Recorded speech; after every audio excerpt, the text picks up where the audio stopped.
ખબર હોય બધાને, તો આ હાઉઝિયમ શું છે? અમારું ઘર જ્યારે બનતું હતું ત્યારે આવી બહુ જ બધી જૂની વસ્તુઓ અમે અંદર ઇન્કોર્પોરેટ કરી, એટલે લોકો અમારા ઘરમાં આવે તો કે અરે આ મ્યુઝિયમ જેવું દેખાય છે.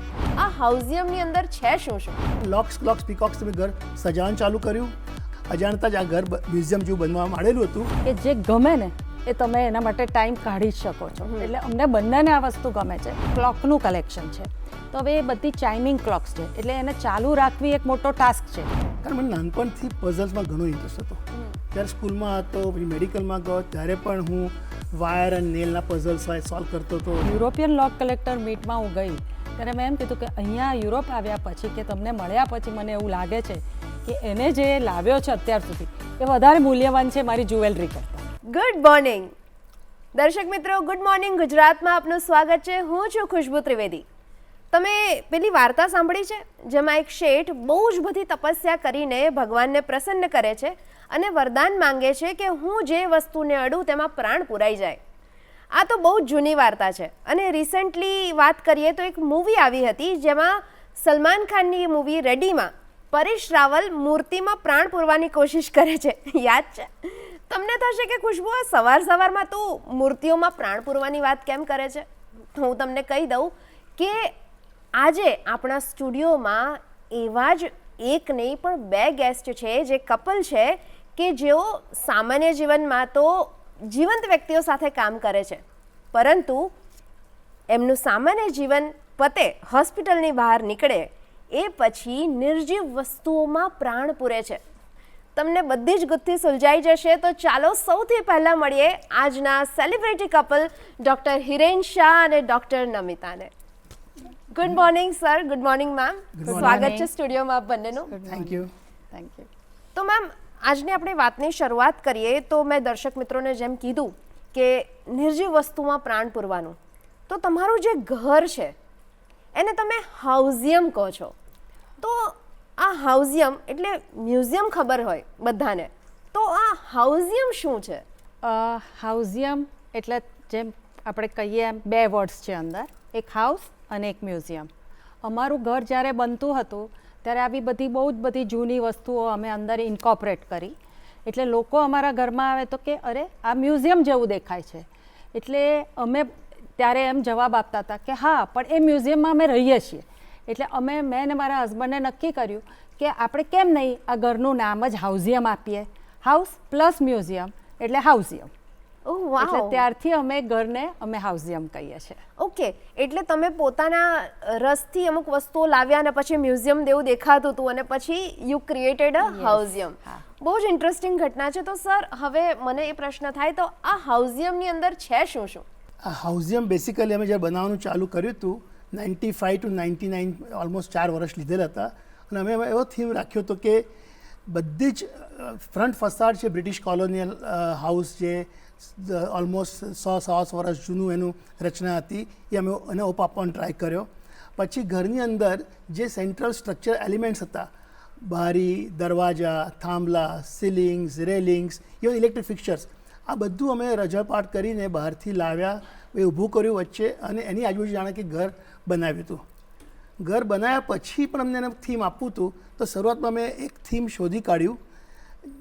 એ સાઉન્ડ્સ અને rhymes well, locks, clocks and peacocks. એને કારણો પણ છે કેમ એ છે, પણ લોક્સ, ક્લોક્સ, પીકોક્સ તમે ઘર સજાવવાનું ચાલુ કર્યું. અમારો કલેક્ટરનો જે શોખ હતો કલેક્શનનો, એના સાથે સાથે અમારા ઘરમાં ઘણી બધી વસ્તુઓ આવવા માંડી અને ઘરની અંદર બધી સજાવટમાં વાપર્યું હતું. એટલે જે નમિતાએ વાત કરી, અમારે ત્યાં જે આવે હતા કે નમિતા હિરેન તમે ઘરમાં રહો છો કે મ્યુઝિયમમાં? એટલે અમે કહીએ ના ભાઈ, આ તો મ્યુઝિયમ છે, ઘર જેવું લાગે છે. અને એમાંથી આ શબ્દ આવ્યો. 2003-4માં આ શબ્દ અમે કોઈન કર્યો હતો. અજાણતા જ આ ઘર મ્યુઝિયમ જેવું બનવા માંડેલું હતું. અમારો કોઈ એવો ઈરાદો હતો નહીં, પણ એને અમે હાઉસ મ્યુઝિયમ કહીએ છીએ, હાઉઝિયમ કહીએ છીએ. અને નો ડાઉટ ઇટ્સ એ પોર્ટમેન્ટો, એટલે ફ્રેન્ચ વર્ડ જે કહેવાય, 2 શબ્દો ભેગા કરીને હાઉસ મ્યુઝિયમ બને, પણ ઇટ્સ અ ક્રિપ્ટિક કેલિગ્રાફી. એટલે એ તમે જો અમારું બોર્ડ વાંચશો તો હાઉઝિયમ જે રીતે કેલિગ્રાફી લખ્યું છે એની અંદર રિયલ અર્થમાં તમને મ્યુઝિયમ પણ વંચાશે. અને ઘરની અંદર સાચે અત્યારે 2 મ્યુઝિયમ જે ઇન્ટરનેશનલી અત્યારે પ્રખ્યાત છે, એવી રીતે લોક મ્યુઝિયમ, ડોક્સ લોક્સ, અને પઝલ મ્યુઝિયમ જે એનિગ્મેટિક. તો એ રીતે આ હાઉઝિયમની પાછળની આ વાર્તા છે કે જે અજાણતા જ લોકોના જીભે ચડી ગયું છે અને અત્યારના દેશ પરદેશમાં ઘણું અલગ રીતે એ ઉપસી આવ્યું છે એનું નામ. વાવ. Thank you.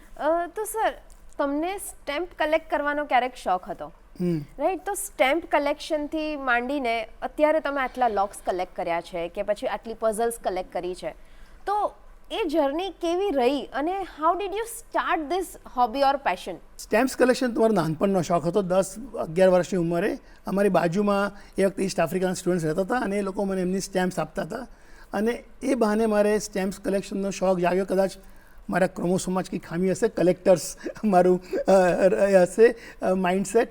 એટલે વખતે કલેક્શન કરવાનું ચાલુ કર્યું. ઓલમોસ્ટ 100 જેટલા દેશોની સ્ટેમ્પ્સ હતી અને મારે જે કહીએ કે મને શરૂઆતના તબક્કામાં આનું કલેક્શનના બધા જ મને મૂળભૂત જે જરૂરિયાત હતી, ક્લાસિફિકેશન, ડોક્યુમેન્ટેશન, ડિસ્પ્લે, આ બધું મને એના શરૂઆતના તબક્કામાં જ એનું જ્ઞાન મળવા માંડ્યું હતું, જે ભવિષ્યમાં મને મારા ભવિષ્યના કલેક્શન માટે તો કામમાં આવવાનું હતું. પણ એ સ્ટેમ્પ્સ જોઈને મને દુનિયાના અનેક દેશો, લોકોને જોવાની ઉત્સુકતા હતી અને એ બહાને જ મારે ભવિષ્યમાં પણ જે અત્યારના અમે ફરીએ છીએ, દેશ વિદેશના પ્રવાસ કરીએ છીએ, કદાચ એનું મૂળ પણ મારું સ્ટેમ્પ્સ કલેક્શન હોઈ શકે. ઓહ વાવ. એટલે ત્યાંથી શરૂઆત થઈને અત્યારે ક્યાં કાફલો પહોંચ્યો છે. લાંબી જર્ની, બહુ જ સરસ લાંબી જર્ની છે. તો મેમ, હવે આ લાંબી જર્ની પરથી હું તમારી ઉપર આવું કે મને એ પ્રશ્ન થાય કે આટલું બધું ઘરની અંદર આટલા બધા આર્ટિફેક્ટ્સ છે, આટલી બધી વસ્તુઓ છે જે વેલ્યુએબલ છે અને મૂલ્યવાન છે, જેની કોઈ કદાચ પ્રાઇઝ લગાવી ના શકાય. તો how do you take care of all this things? સૌથી પહેલું તો મારા ઘરમાં કોઈ આવે અને એન્ટર થાય એટલે એમનો પ્રશ્ન આમ થોડું ફરે એટલે એમ થાય, બાપરે, જે એસ્પેશિયલી લેડીઝ હોય, આ બધું તમે કઈ રીતે મેન્ટેન કરો છો? તમે તો ડૉક્ટર છો એટલે આપણે કહીએ કે 24/7 અમારા બંનેની બ્રાન્ચ ઇમરજન્સીવાળી છે, તો આ કેવી રીતે મેન્ટેન કરો છો? એટલે હું એમને એમ જ કહું કે યુઝ્યુઅલી કેવું હોય કે જે ગમે ને એ તમે એના માટે ટાઈમ કાઢી જ શકો છો. એટલે અમને બંનેને આ વસ્તુ ગમે છે એટલે એ ટાઈમ કાઢીએ. હા, નો ડાઉટ ટાઈમ મેનેજમેન્ટ બહુ જ ઇમ્પોર્ટન્ટ છે. એટલે ગ્રેજ્યુઅલી આ બધી વસ્તુમાં અમુક વસ્તુ બહુ જ મૂલ્યવાન હોય જેની કેર હું પોતે પર્સનલી લઉં અને એ સ્ટાફ જે છે એને ઓવર ધ યર્સ અમે ટ્રેન કર્યા છે કે ભાઈ આ વસ્તુ આપણે રોજ કરવાની છે, આ વસ્તુ અઠવાડિયામાં 2 થી 3 વાર જ કરીશું તો ચાલશે. અમુક વસ્તુ એવી છે કે વીકમાં એકવાર કરીએ, મંથમાં એકવાર કરીએ. સપોઝ અમારું એક આપણે ક્લોકનું કલેક્શન છે, તો હવે એ બધી ચાઇમિંગ ક્લોક્સ છે એટલે એને ચાલુ રાખવી એક મોટો ટાસ્ક છે. તો એના માટે 3 મહિને એક રવિવાર અમે ફિક્સ કરેલો છે કે જ્યારે માણસ આવે એ બધી ક્લોકને ચાલુ રાખવાની જે બધું કરવું પડે એનું સર્વિસિંગ કરે ને એ બધું કરે. એટલે આ રીતે ટાઈમના આખા સ્લોટ્સ નક્કી કરેલા છે કે આજે આ કામ કરવાનું. બીજું, મારા વર્ષોની ટેવ હતી કે હું દરરોજ રાત્રે આવતીકાલનું કામ લખીને રાખવું. એ જમાનામાં આપણે પેન ને પેન્સિલથી લખતા હતા પેપરમાં, એટલે હું બધું લખી રાખું કે કાલે મારે શું શું કરવાનું છે. એમાં મારું મેડિકલ પ્રોફેશનનું આવી જાય અને ઘરનું પણ બધું આવી જાય. એ મને બહુ જ હેલ્પ કરી કે આ રીતે હું મારું ઘર સરસ રીતે મેન્ટેન કરી શકું છું અને ગમે છે એટલે કરીએ છીએ. That's amazing. અને એ બહુ જ ઇમ્પોર્ટન્ટ વસ્તુ છે કે તમે જે ગમે એ કરો, એમાં તમને ક્યારે કંટાળો ન આવે. તો હિરેનભાઈ, મને એ પ્રશ્ન એ થાય કે લોક્સ કેમ, પઝલ્સ જ કેમ? ઓકે, જે વસ્તુ તમારા મ્યુઝિયમમાં છે એ જ કેમ? ઓકે, લોક્સ અને પઝલ્સ બંનેનો જવાબ તો એક જ આવશે. કારણ મને નાનપણથી પઝલ્સમાં ઘણો ઇન્ટરેસ્ટ હતો.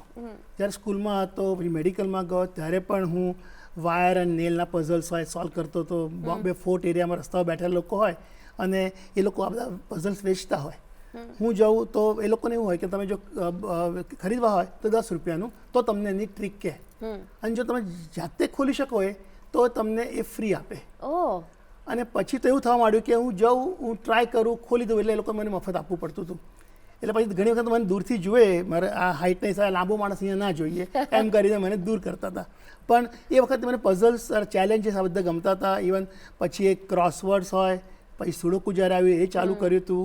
ઇવન ગણિત મારો સૌથી સબ્જેક્ટ પ્રિય હતો, એમાં બધા રાઇડર્સ કહો, એટલે મેથેમેટિકલ બધા લોજિકલ પઝલ્સ સાથે આ મેકેનિકલ પઝલ પણ સોલ્વ કરતો હતો જ.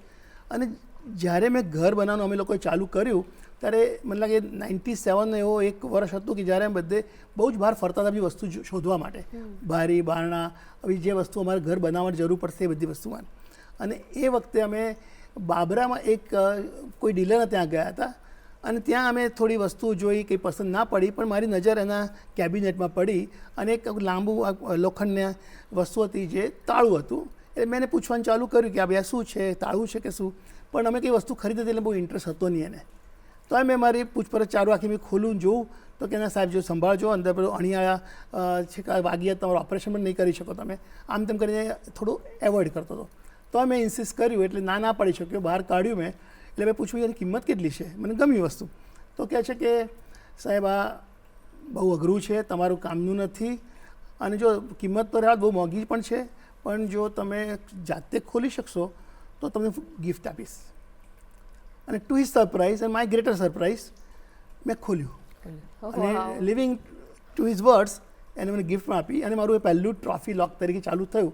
અને ત્યારે મને ખ્યાલ આવ્યો કે આ જે જૂના તાળા છે, 100-200 વર્ષ જૂના તાળા છે, ત્યાર એબ્સોલ્યુટલી સ્ટનિંગ અને ચેલેન્જિંગ પઝલ્સ. અને મારો આખો પ્રવાસ અલગ ચાલુ થયો. હું તાળા ભેગા જ કરવાનું ચાલુ કર્યા અને શરૂઆતના વર્ષમાં ખાલી ટ્રીક લોક્સ પઝલ લોક્સ ભેગા કરતો હતો. પણ કોચીના અમારે કોન્ફરન્સ વખતે હું ગયો તો 99માં, ત્યારે મને ત્યાં બજારમાં મને ત્યાંનું મણિચિત્ર તાઝુ કહે છે, એટલે એક અલગ જાતનું લેચ હોય છે જે ત્યાંના બેકવોટર એરિયાના નાના ઘરોમાં વપરાતું હોય. અમને બંનેને બહુ ગમ્યું અને માગ્યું તો કે મોંઘું છે, પણ કે એની અંદર 2000 વર્ષનો ભારતનો ઇતિહાસ છે, અને આર્ટિસ્ટિક મોટિવ્સ છે જે દ્રવિડિયન પણ છે અને ચાઇનીઝ પણ છે અને ગોથિક પણ છે અને ઇસ્લામિક પણ છે, એમ કરીને વાતો કરી અને એ વાતોમાં આવી ગયો. પણ પછી મને સાચે ખ્યાલ આવ્યો કે આ વસ્તુમાં આર્ટ પણ છે. એટલે પહેલાં હું ખાલી ક્રાફ્ટ અથવા ટ્રિક્સ માટે લોક્સ હતો, પછી આર્ટ માટે કે આર્ટને એની એન્ટિક્વિટી, સાઇઝ, શેપ, એની અંદર કંઈ સ્ટોરી હોય, હિસ્ટ્રી હોય, એમ કરતાં કરતાં મારું આખું લોક્સ કલેક્શન ચાલુ થયું. અને ટૂંક સમયમાં શરૂઆતના મને 2000 વર્ષમાં યાદ છે 800-900 હતા, પછી 2000 થયા, અત્યારના ઓલમોસ્ટ 3000ની ઉપર તાળા છે અને એમાં 500 તાળા તો ટ્રીક લોક્સ છે. ઓહ વાવ, ધેટ્સ અમેઝિંગ. એટલે કે કોયડો ઉકેલવાનો જે તમારો શોખ હતો એ અત્યારે તમને અહીંયા સુધી લઈ આવ્યો જ્યાં તમારી પાસે 3000 તાળાઓ થઈ ગયા છે. વાવ, ધેટ્સ અમેઝિંગ. તો મેમ, આમનો જે શોખ છે લોક અથવા તો કોયડા ઉકેલવાનો, તો એવો તમારી હોબી કઈ છે? એવું કહેવાય કે તમે તમારા હસબન્ડને સાથ આપો એ તમારી ધીરે ધીરે હોબી જ થઈ જાય. એટલે એ વસ્તુઓ લાવે બધી અને પછી એ અહીંયા ગોઠવવાની કે એને કેવી રીતે આગળ ડિસ્પ્લે કરવાની. એટલે હું બહુ પહેલેથી ક્લિયર હતી. 2003માં અમને એક લોક કલેક્ટર મીટમાં અમે બંને ગયેલા, યુરોપિયન લોક કલેક્ટર મીટ ફર્સ્ટ ટાઈમ. અને એમાં અમે નોન વ્હાઇટ પર્સન કોઈ જ નહીં, અમારા સિવાય અત્યાર સુધી કોઈ જ નહોતું. અમે બે ગયા ત્યાં મને આ સવાલ પૂછેલો કે તમારા હસબન્ડ આવા તાળા ભેગા કરે તો તમે એને કઈ રીતે લો છો, કે આનું તમે શું? મેં કહું તાળા સબ્જેક્ટ એવો છે કે એ મેનનો સબ્જેક્ટ છે. કોઈ લેડીને તાળું ને એવું તમે કહો કે કોઈ કશું ના ઇન્સ્પાયર થાય, રાઈટ? અને મેં કહું ઇન્ડિયામાં એવી કહેવત છે કે હસબન્ડ એની વાઈફ માટે ગોલ્ડ લાવે, ડાયમંડ લાવે, સિલ્વર, જે કંઈ આવું કંઈ લાવે જ્વેલરી. પણ મારા હસબન્ડ તો લોખંડ આવા પિત્તળ આવતો હતો કે. પણ અહીંયા આવ્યા પછી, એટલે યુરોપિયન લોક કલેક્ટર મીટમાં હું ગઈ ત્યારે મેં એમ કીધું કે અહીંયા યુરોપ આવ્યા પછી કે તમને મળ્યા પછી મને એવું લાગે છે કે એને જે લાવ્યો છે અત્યાર સુધી એ વધારે મૂલ્યવાન છે મારી જ્વેલરી કરતાં. એટલે હું એને ડેફિનેટલી હવે મારો એંગલ એની તરફ બહુ જ બદલાઈ ગયો અને હવે હું એને ફૂલ્લી સપોર્ટ કરીશ કે આ વસ્તુ એ ભેગી કરે. એટલે મને જ્વેલરી મારમાટ નહીં લાવે કે કશું નહીં લાવે તો ચાલશે. દેટ ઇઝ હાઉ અમારી જર્ની ચાલુ થઈ. અને પછી તાળા પણ વધતા ગયા, અમારા ડિફરન્ટ કલેક્શન્સ પણ વધતા ગયા. અને અમારા ઘરમાં કોઈ આવે તો બધા ઘણા બધા કલેક્શન્સ છે, 25 થીમેટિક કલેક્શન્સ છે. એમાં એક કોર્નરમાં એક પિરોઝા કલરનું turquoise blue which is a rare pigment, એની જે જૂની વસ્તુઓ છે એ મારું કલેક્શન છે મૂકો. બાકી આખું ઘર તો મારું જ છે, પણ એ કલેક્શન સ્પેસિફિકલી હું ભેગું કરું છું. એટલે જૂના બધા જે ટર્કોઇઝ બ્લુ કલરની વસ્તુઓ હોય જૂની, એ બધી એ જુદો શેપ હોય, જુદી વસ્તુ હોય, નાનું કંઈ મૂર્તિ હોય, કોઈ નેકલેસ હોય, કશું બધી જુદી જુદી વસ્તુઓ છે. ફિરોઝા કલર, હા, પિરોઝા બ્લુ કલર, એને હું સ્પેસિફિકલી કહી શકું કે મારું કલેક્શન છે. વાવ. એટલે તાળા તમારા આભૂષણો બન્યા અને પછી તમને પણ કલેક્શનનો શોખ જાગ્યો અને હવે તમે પણ એમાં આગળ વધી રહ્યા છો. ખૂબ સરસ જર્ની છે. આમ તો એવું કહેવાતું હોય છે કે ઓપોઝિટ અટ્રેક્ટ્સ, પણ અહીંયા તો બંને જણા એક જ ગ્રાઉન્ડ પર આવીને બધું જ કલેક્ટ કરી રહ્યા છે. ખૂબ જ સરસ વાતો ચાલી રહી છે. હિરેનભાઈ, પઝલની વાત કરીએ આપણે તો હવે પઝલ્સ જ્યારે હું જોઉં કે સુડોકુ હોય કે ક્રોસવર્ડ હોય કે અથવા તો પછી જિગસો પઝલ છે કે પછી 2-3 ગણીને ખબર હોય કે આટલી આટલી જ પઝલ હોય, તો બીજી કઈ પઝલ્સ છે કે જે અમારા દર્શક મિત્રોને પણ જાણવી ગમે અને કંઈક નવી વાત હોય પઝલ્સની? આ પઝલ્સમાં જે પર્ટિક્યુલર સબ્જેક્ટમાં હું સંકળાયેલો છું અને જે અમારું ઇન્ટરનેશનલ આખી એક સંસ્થા છે એનું નામ છે ઇન્ટરનેશનલ પઝલ પાર્ટી અથવા એ આખું ગ્રુપ છે. અને અમે પોતાને મેટાગ્રોબોલોજિસ્ટ કહીએ. એટલે આ સાયન્ટિફિક વર્ડ છે જે પઝલ્સ, આ પ્રકારની મેકેનિકલ પઝલ્સ સાથે ડીલ કરે, ડિઝાઇન કરે, સોલ્વ કરે, એની પાછળનું સાયન્સ જાણે. અને એની અંદર અમે લોકો વર્ષમાં એક વખત અમારી કોન્ફરન્સ થતી હોય છે, જે ઇન્ટરનેશનલ વેન્યુમાં બદલાતું હોય. કોઈ અમેરિકન કોઈ સિટી હોય, કોઈ યુરોપ હોય, કોઈ જાપાન કે આપણું એશિયા પેસિફિક હોય. તો આ મેટાગ્રોબોલોજી કહીએ તો એની અંદર પણ ઘણા બધા ભાગ છે. જેવી રીતે કે તમે બોલ્યા જિગસો પઝલ, તો આ એક jigsaw puzzle itself is a put together, એક ડિઝાઇન બનાવવાની હોય. એ રીતે ટેક અપાર્ટ, જે મને ઇન્ટરેસ્ટ બહુ જ છે, જેમાં લોક ખોલવાનું હોય અથવા બોક્સ ખોલવાના હોય, અંદર કંઈ જટિલ અંદર કોઈ અંદર રચના હોય પણ એ તમારે સમજીને એ ખોલવાનું હોય. એ રીતે ટ્વિસ્ટી પઝલ્સ, સિક્વેન્શિયલ પઝલ, જે રીતે રૂબિક્સ ક્યુબ છે, અથવા ડેક્સ્ટરી પઝલ કે જેની અંદર તમારે કંઈક જાતનું તમારી કોઈ ખૂબીથી તમારે એનું મુવમેન્ટ કરવાની હોય અને પછી એ પઝલ ખુલી શકે. અથવા કોઈ ઇમ્પોસિબલ લાગતી વસ્તુ હોય તો એ વસ્તુ બનાવવાની. તો આ બધી ડિફરન્ટ ટાઈપ્સ ઓફ મેકેનિકલ પઝલિંગ છે. અને જે બધામાં અને બધા એના પાછળ એના સબ સ્પેશિયાલિટીના બધા નિષ્ણાત અલગ અલગ હોય. અમારું જે ગ્રુપ છે 300-350 લોકો જ છે અમે, પણ આ બધાના અનેક બધાના અલગ અલગ વિભાગો છે. તો આ વાતથી છે ને મને બીજો એક પ્રશ્ન થાય, થોડોક વાતથી અલગ, કે તમે એઝ અ પીડિયાટ્રિશિયન બાળકો સાથે કામ કરો છો અને પઝલ, અને બાળકોને જ્યારે તમે પઝલ આપો ત્યારે એ લોકોને સોલ્વ કરવી ગમતી હોય, તો તમારો જે આ વિષય છે કોયડો ઉકેલવો અથવા તો કોયડાને બહુ બધા કોયડા ઉકેલવા, તો એ તમારા પ્રોફેશનમાં તમને હેલ્પ કરે છે? સી, પીડિયાટ્રિક્સ તો બ્રાન્ચ મેડિસિનમાં જે છે ચેલેન્જિંગ બ્રાન્ચ તો કહેવાય જ. અને અમે જ્યારે હતા ત્યારે તો આઈ એમ ટોકિંગ 1980 જ્યારે મેં એડમિશન લીધેલું હતું ત્યારે મોસ્ટ સોટ આફ્ટર બ્રાન્ચ હતી. અને બાળકો બોલી ના શકે, એટલે you have to find out કે એને શું બીમારી છે. અને વખતે લિમિટેડ બધા ઇન્વેસ્ટિગેશન હતા, એટલે એ હતું. તો હું ઓલવેઝ કહેતો હોઉં છું કે જ્યારે આ તો મેકેનિકલ પઝલ અત્યારે ના આવ્યા, પણ છેલ્લા હું 40-45 વર્ષથી રોજ બાયોલોજિકલ પઝલ્સ સોલ્વ કરું જ છું. બધા બાળકો જે છે એમના જે પ્રોબ્લેમ્સ છે, એના જે ડિસીઝને ડાયગ્નોસિસ કરવાના અને એ પ્રમાણે સારવાર આપવાની. એટલે આ અમારો કહીએ તો એ આનંદ અલગ જ છે. અને આખી જીવંત બ્રાન્ચ છે. કિલકિલાટ કરતા રમતા બાળકો આવે અને તમારો એમાં એટલો થાક પણ ના અનુભવીએ અમે, પણ સાથે સાથે અમને આનંદ પણ મળે છે કે સારવાર આપીએ છીએ. હસતા રમતા મા બાપ અને બાળકો પાછળ જાય છે અને મારી જે કિક મને મળે છે સોલ્વ કરવાની, એ બાયોલોજી પઝલ સોલ્વ કરું છું કહેવાય. વાવ, દેટ ઇઝ અમેઝિંગ. દર્શક મિત્રો, તમને આ સંવાદ સાંભળવાની ખૂબ જ મજા પડી રહી હશે, પણ અત્યારે સમય થયો છે એક નાનકડા વિરામનો. વિરામને પહેલે પાર મળીશું બીજી ઘણી બધી વાતો સાથે.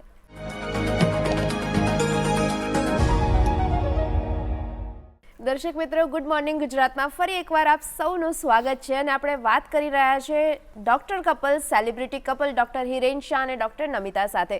Welcome back. Welcome back.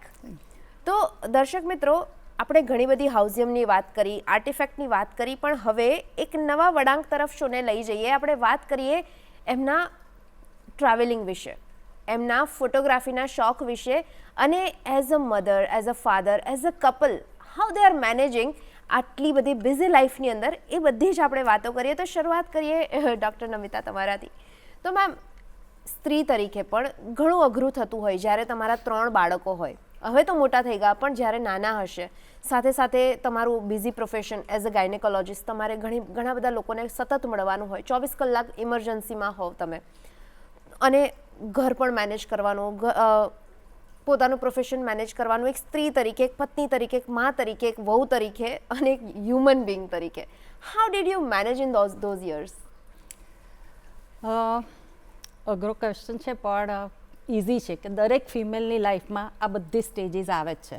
પહેલાં ભણીએ, પછી મેરેજ થાય, એક ડિફરન્ટ ફેમિલીમાં જઈએ, છોકરાઓ થાય, ઇનલોઝ હોય. અમારા જમાનામાં તો એ બહુ જ મેટર કરતું હતું કે ઇનલોઝ સાથે હતા. અને પછી how to take care of children. તે જમાનામાં એટલી બધી સ્ત્રીઓ પ્રોફેશનલ નહોતી, પણ અમારા જેવા ડૉક્ટર્સ હોય એ પ્રોફેશનલ હતા, તો બિટવીન પ્રોફેશન અને આપણું ફેમિલી Yes. એનું બેલેન્સિંગ કઈ રીતે કરવું એ બહુ ઇમ્પોર્ટન્ટ છે. હું મારી જ વાત કરું તો મારી ડોટર મારી રેસિડન્સી પીરિયડમાં આવી. લકીલી મારા પેરેન્ટ્સ બોમ્બે હતા, હું ને મારા હસબન્ડ 3 વર્ષ જુદા રહ્યા અને મેં મારી રેસિડન્સી પૂરી કરી. અને જ્યારે પૂરી કરીને હું અમદાવાદ આવી ત્યારે મારી છોકરી ઓલરેડી 2.5 વર્ષની હતી. એટલે પછી આપણે ફેમિલીને થોડોક ટાઈમ આપવાનું એવું મેં નક્કી કર્યું.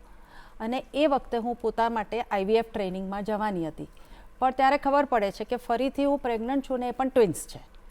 એટલે તમે તે વખતે પ્રાયોરિટી તમારે નક્કી કરવી પડે. એટલે હું દરેક ફિમેલને એમ કહું કે તમારે તમારી પ્રાયોરિટીઝ નક્કી જ કરવી પડે કે હવે શું કરવાનું. અને એ પાથ આપણે જેમ રસ્તો બદલતો જાય ને એમ બદલતા જ રહેવું પડે. એવું નહીં કે આમ જ જઈશ તો પછી you will be unhappy in life. એટલે તમે જો એ થોડા વળાકો બદલો અને તમે તમારું પાથ બદલો તો પછી લાઈફ ઇઝ ઇઝી. પછી ટ્વિન્સ આવ્યા એટલે મેં થોડો વર્ષો ફેમિલી, મારા ઇનલોસ બધા સાથે હતા, એટલે થોડો મારી પ્રેક્ટિસ ઓછી કરી અને થોડો સેકન્ડરી રોલ લીધો કે મારા છોકરાઓને હું ટાઈમ આપી શકું.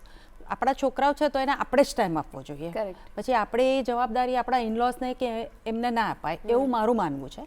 એટલે મેં મારા છોકરાઓને બધો જ ટાઈમ આપ્યો. અને અત્યારના જ્યારે હું અત્યારના 63 યર્સ પૂરા થયા અને વેન આઈ લુક બેક કે મેં બધું અચીવ કર્યું તો મને આઈ ફીલ પ્રાઉડ કે હા, હું મારા છોકરાઓને જોઉં તો કે એ લોકો બહુ સારા human beings. It is important કે સારા માણસ થવું. Correct. એટલે they are very good human beings, no doubt they are all successful અત્યારના. એટલે મને આમ બહુ સંતોષ છે કે એ સમય મેં એમના માટે આપ્યો, મારા ઇનલોઝને આપ્યો, મારા હસબન્ડને આપ્યો, મારા ફેમિલીને આપ્યો. અને હવે એ લોકો બધા સેટલ છે તો હું મારા પ્રોફેશન તરફ ફૂલ ફ્લેશ કામ કરી રહી છું. એટલે ઇમ્પોર્ટન્ટ એ છે કે તમને જેમ લાઈફ જેમ તમને લઈ જાય ને એમ તમે પોતાની જાતને વાળો અને એ રીતે પાથ ચૂઝ કરો. એ હું બધી સ્ત્રીઓને એટલું કહીશ. અને કે આટલું કરી શકો તો you will be very happy.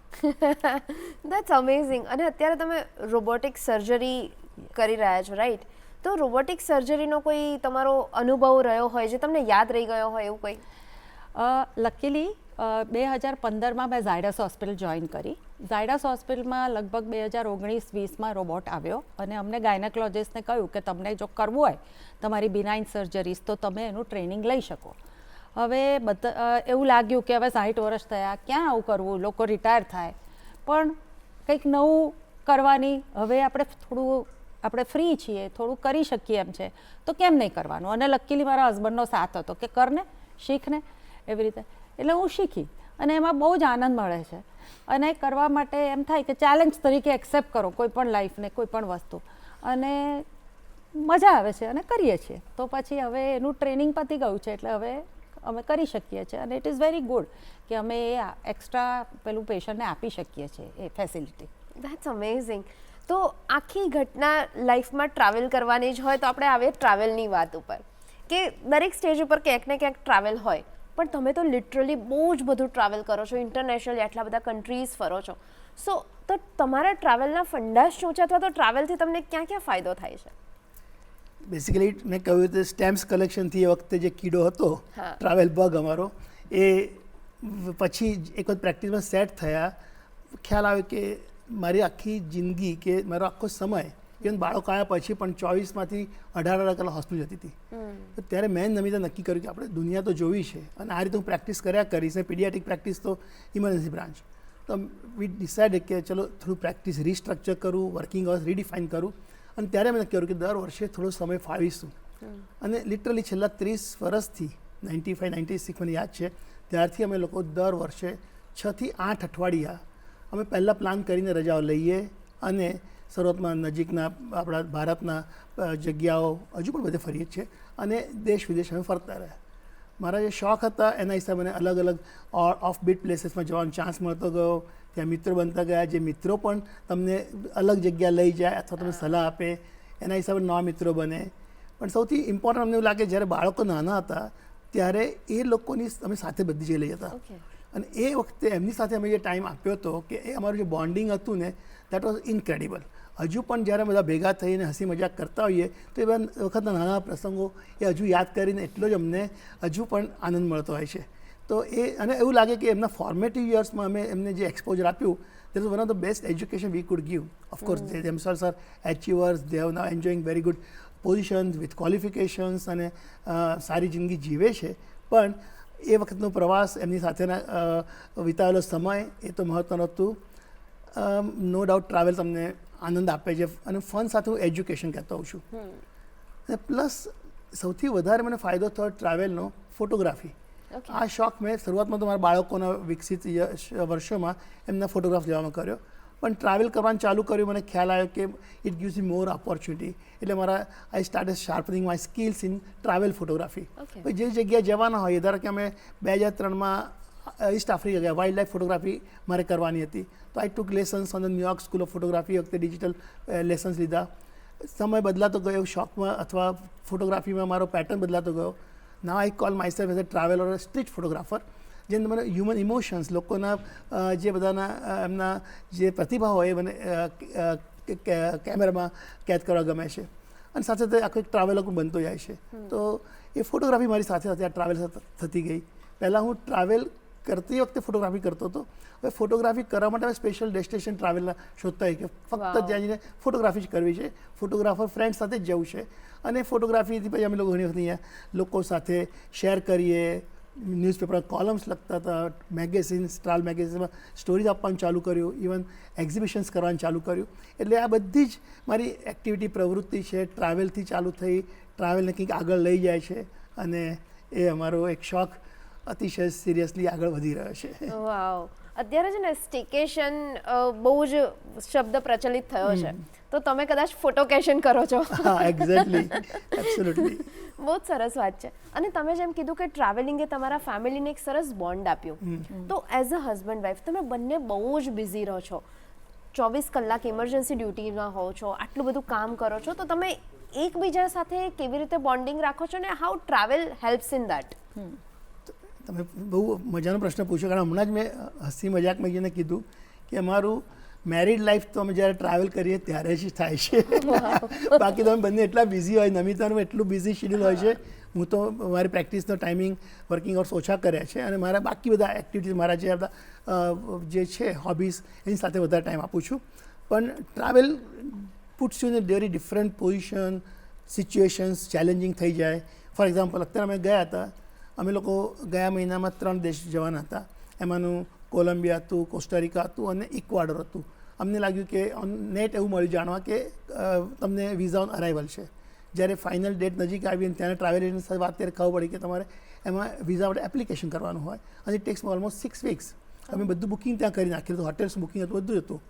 પણ એ વખતે ગયા પછી અમે આપણે નક્કી કરી જવું જ છે. અમે દોડધામ કરીને બધું ઘણી બધી અમે રજા પાર કરીને અમે એપ્લિકેશન કર્યું, પણ અમારો વિઝા આવતા વાર લાગી. તો અમે લોકો લાસ્ટ મિનિટ અમે લોકો ટ્રાવેલ દરમિયાન જ અમે ડેસ્ટિનેશન બદલ્યા.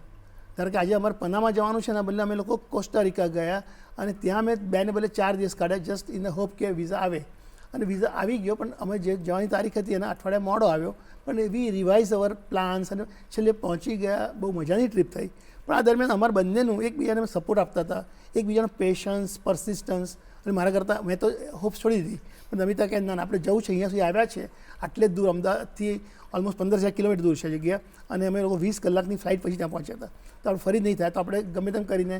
સો she was persistent, very positive, અને ઇટ કુડ હેપન. તો આવી રીતે તમારા ઇટ ટેસ્ટ યોર બંને બોન્ડિંગ તો છે જ, નો ડાઉટ, પણ તમારા ઘણા બધા વર્ચ્યુઅસ કહો કે તમારા ટેમ્પરામેન્ટ્સના પાસા પણ તમારા આવી રીતે ટેસ્ટ થતા હોય છે. રાઈટ. તો એના પરથી હું તમને મેમ ક્વેશ્ચન પૂછું કે તમે સર જે પણ કરે છે એના બિહાઇન્ડ ધ સીન તમે બધું જ મેનેજ કરો છો, બધું જ સંભાળો છો. You are his backbone, you are spine of his work, right? તો ઘણી વખત તમને પણ ફ્રસ્ટ્રેશન થતું હશે ને કે આ બધું શું છે, હું કેટલું કરું, અથવા તો એ આમનો ગુસ્સો હોય, અથવા તો તમારા બંનેના પણ મતભેદો થતા હશે. તો how do you manage those things?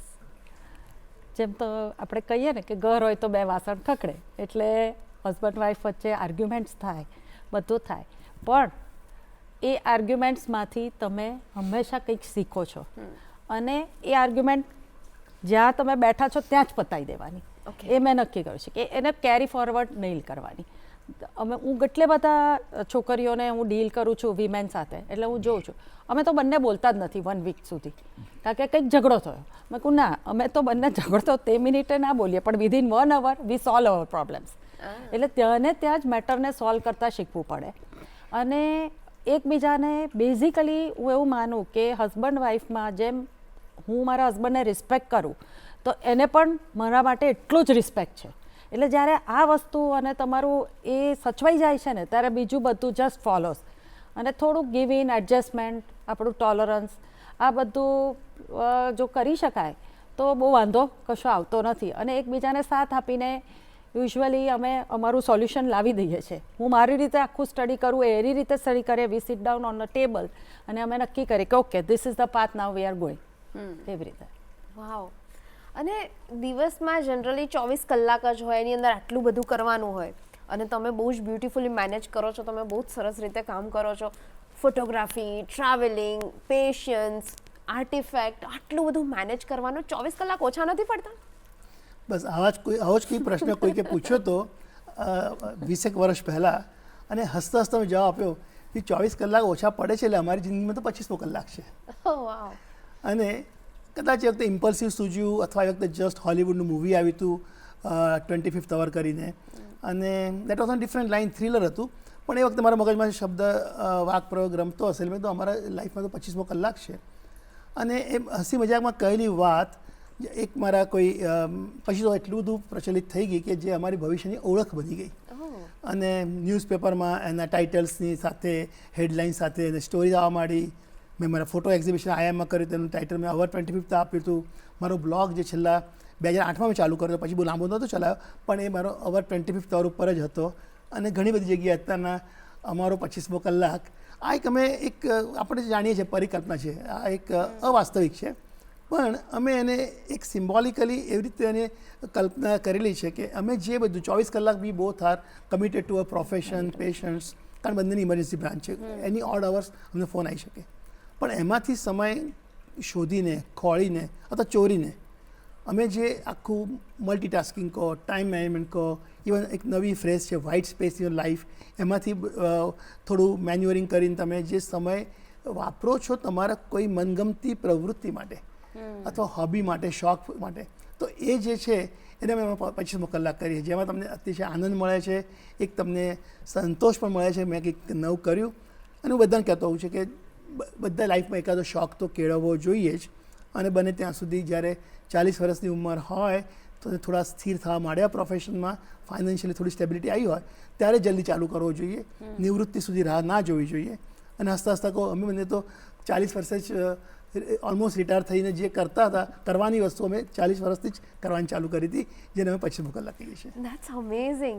તો સર, દર્શક મિત્રોને કંઈક તમારે કહેવું હોય કે ઘણા બધા લોકો હોય એનો, તમે હમણાં કીધું કે 40 વર્ષે શરૂ કરી દેવો જોઈએ શોખ, પણ ઘણા લોકો હોય ને કે હવે આ ઉંમરે શું શરૂ કરવાનું, કે હવે તો અડધી જતી રહીને અડધી રહીને, એવું જો અમુક ડિપ્રેસિવ વાતો હોય અથવા સેડિસ્ટિક હોય, તો how to keep up with that depression અને how to keep up with that sadistic mindset અને પોતાની જાતને ચાર્જડ અપ કરીને આગળ વધતા રહેવું, એના માટે શું કરવું જોઈએ? બસ એમાં તો એક તમારે એટીટ્યૂડ કેળવવો જ પડે કે, અને જે કીધું શોખ is like a spice in life. It's a stressor, stress buster. તમારા લો અને સ્લો ટાઈમ્સમાં it keeps you really charge up, તમે કીધું એવી રીતે. તો એકાદો શોખ તો લાઈફમાં હોવો જ જોઈએ. અને એના માટે કંઈ ઉંમર બાદ નથી. નમિતા પોતાનું એક્ઝામ્પલ આપ્યું, 60 વર્ષે રોબોટિક સર્જરી, બધા એના ફ્રેન્ડ્સ હોય છે. નમિતા ગાડી થઈ છે, જ્યારે કરવાનું તરત નથી કરી હતી પ્રેક્ટિસ. મારા કારણો અલગ હતા અને અત્યારે મને ચાન્સ મળ્યો છે. Now she is very, as you know, I am sought after doctor here. તો એ રીતે તમે કોઈ પણ ઉંમરે જેટલું તમે નવું કંઈક કરતા રહેશો એટલા તમારું મેન્ટલી તમે ફ્રેશ રહેશો, એજાઇલ રહેશો અને યંગ રહેશો. તો એ જે છે એ એક શોખની વાત કરતો હોઉં. બીજું હું બધાને, જો કે બિંગ એ હેરિટેજ પ્રોટાગોનિસ્ટ, આપણી સંસ્કૃતિ, આપણા ધરોહર, એના માટે હું એવું બધાને કહેતો હોઉં છું કે જો કંઈ કહેવાનું હોય તો કે તમારા ઘરની અંદર વપરાતી કોઈ વસ્તુ હોય, બધી ફેંકી ના હતા, ફેંકો છો તો જ મારા સુધી આવે છે, પણ તોય તમે એકાદ બે વસ્તુ રાખજો જે તમે તમારા ઘરની અંદર એવી રીતે સજાવીને રાખો કે તમારા બાળકોને એનું મહત્ત્વ ખબર પડે. You instil pride about that in your children, કે જે એમને ખ્યાલ આવે કે આપણા બાપ દાદાના જમાનાની કે એ વખતની વપરાયેલી વસ્તુ છે અને એ આપણી સંસ્કૃતિ છે. ભાઈ તમે અહીંયા હોય કે પછી અમેરિકામાં હો, પણ એ વસ્તુ તમને તમારી સંસ્કૃતિ, તમારા મૂળને જોડાયેલ રાખશે. એટલે ઇતિહાસ ખાલી સાંભળવાનો નહીં, ઇતિહાસ દેખાવો પણ જોઈએ. એબ્સોલ્યુટલી એ રીતે પણ છે. અને છેલ્લા 35 વર્ષથી અમારા ઘરમાં તો એક મોટું બોર્ડ છે, મને જ્યાં કેમ મળ્યું તો ખબર હતી કે happiness is not a destination, it's a journey. એટલે તમે એના માટે પછી રાહ ના જોતો કે આવું કરીશ પછી મને આનંદ મળશે કે એવું. You make it A your lifestyle, part of your journey. અને હજુ એક મોટું બોર્ડ મૂક્યું છે કે ફોલો યોર ડ્રીમ્સ. ઓકે. એટલે તમારે જે કંઈ સપના નાનપણથી જોયા છે, મારે ચલો મારે આજે સ્નોર્કેલિંગ કરવું છે, નથી આવડતું તો શીખવાનું ચાલુ કરો, અથવા મારે આ રીતે હાઇકિંગ કરવું છે, તમને ચાન્સ મળે તમારી ફિઝિકલ હેલ્થ સારી હોય તમે કરો. એટલે આ બધું જે નાનપણથી બધાને નાના કંઈક સપના હોય, કંઈક જોયેલું હોય કે પિક્ચરમાં જોયેલું હોય, જિંદગી ના મેલે દોબારા, ધારો કે તમે કહો છો તો, અથવા યોલો યુ લીવ ઓનલી વન્સ, તો પછી એ જાતનું જે છે તો એ બધા જે આપણા મગજમાં જે વિચારો કહે, જે સપના છે, you follow them right at right time, તો પછી તમે you will never regret in your life. Oh wow, that's amazing. Thank you so much. Ma'am, તમારે અમારા દર્શક મિત્રોને કંઈ પણ કહેવું છે? બસ હું આજ ફરીથી કહીશ કે આ જ વસ્તુ કે તમારે ફોલો યોર ડ્રીમ્સ. જે કરવું છે એક જ લાઈફ છે, એટલે કોઈ જ ટાઈમ એવો નથી કે આ ટાઈમ નીકળી ગયો એટલે હવે હું ના કરી શકું. થઈ જ શકે છે, અને જો તમે એની પાછળ પડી જશો તો એ બધું જ કરી શકશો જે તમારે કરવું છે. અને કોઈ જ ટાઈમ પેલું હોતું નથી કે આ જ એજ છે એટલે જ થાય. બધું જ થઈ શકે છે, અને એ તમારે બસ એનો એપ્ટિટ્યૂડ હોવો જોઈએ અને એટીટ્યૂડ હોવો જોઈએ. Then you can scale any heights. એટલે અમે એવું કહીએ છીએ કે if you have the attitude, aptitude, you can climb any altitude. Wow wow, that's amazing. Thank you so much. Good morning ગુજરાતમાં તમારી સાથે વાત કરીને બહુ જ મજા આવી, ઘણું બધું જાણવા મળ્યું, અને અમારા દર્શક મિત્રોને પણ ઘણી મજા આવી હશે, ઘણું જાણવા મળ્યું હશે. Thank you so much sir. Thank you so much ma'am. Thank you. We also enjoyed talking to you Yeah. and to our Darshak Thank Mitra. you.